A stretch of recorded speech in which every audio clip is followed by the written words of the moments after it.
ये 34 रूम में मकान है। ये देखें, ये कॉर्नर का है। अच्छा है, इसके अंदर 12 बाई 28 का साइज़ है। 12 बाई 28 का साइज़ है। इसमें एक कमरा नीचे, एक कमरा ऊपर बना हुआ रहा है।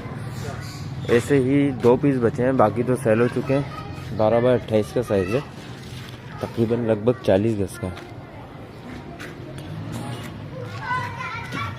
देखिए कॉर्नर का है। इसमें खाली 2 ही पीस बचे हैं हमारे पास, बाकी तो सेल हो गए। जिसमें 2 कमरे बने हैं वो भी साइड मिल जाएगा आपको, एक नीचे एक ऊपर। आप आएंगे तो मैं विज़िट करवा दूंगा। लीज फाइल है, सब में पेपर डिवाइड कर दिए। KDA से नाम हो जाएगा, सेल लीड वाला है। ये कॉर्नर है, ये देखें पीछे मार्केट है इसके। गैस, बिजली, पानी सारी चीज़ें हैं।